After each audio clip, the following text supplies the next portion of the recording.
From Washington, this is VOA News.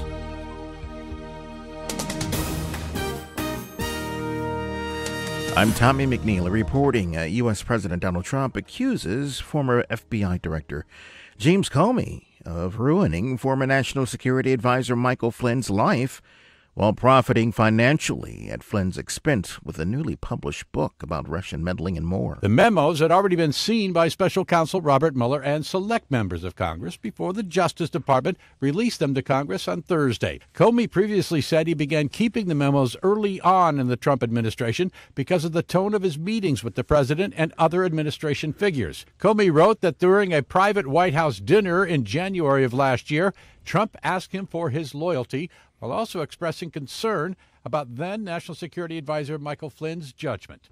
Tim McGuire, Washington.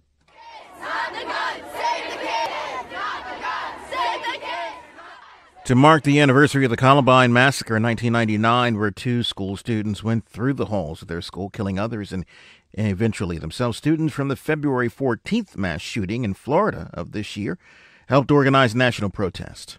The Parkland, Florida massacre triggered a national grassroots campaign for more restrictive gun control laws that include recent marches in Washington and other cities. Students from more than 2,600 high schools and other institutions across the country walked out of class for protest. The UN Refugee Agency has reported a first group of 53 Sudanese refugees living in Chad now returning to their homes, the same ones they fled in North Darfur more than a decade ago. The UN Refugee Agency says it hopes that this is the first repatriation of Sudanese refugees that will trigger the voluntary return of thousands more.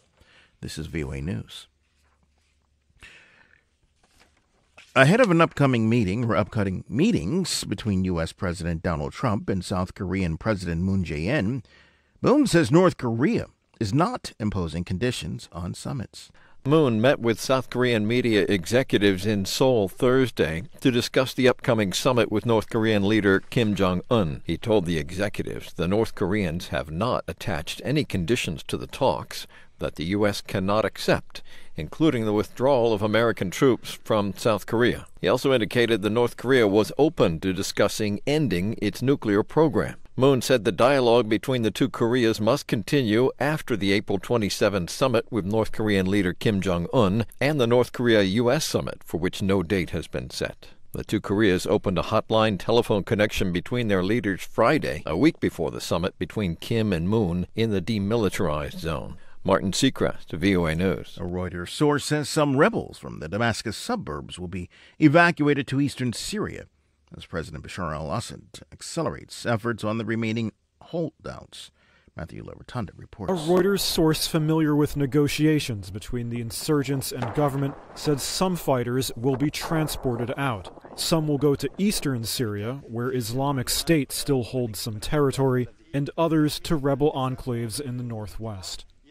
One thing that is clear: those missile and airstrikes by Britain, France, and the United States against Assad last Saturday have had no effect in stopping him from accelerating efforts against the last rebel holdouts. Meanwhile, the international inspectors sent to investigate the suspected chemical attack that triggered the Western counterstrike are still yet to reach the site. A roadside bomb blast in Afghanistan, eastern Nangarhar province, killed at least 5 civilians and wounded more than 10 others. The victims were traveling to a district from the provincial capital, Jalalabad, when their passenger vehicle struck the bomb. Taliban insurgents and militants linked to the Afghan branch of the Islamic State terrorist group operate in Haskamina and several other districts there. The province borders Pakistan. Cities and nations are looking at banning plastic straws and stirrers in hopes of addressing the world's plastic pollution problem. The problem is so large, though, that scientists say that it's not nearly enough. Australian scientists Denise Hardesty and Chris Wilcox estimate using trash collected on U.S. coastlines during cleanups over 5 years, there are nearly 7.5 million plastic straws lying around America's shorelines alone. I'm Tommie McNeil, VOA News. That's the latest world news from VOA.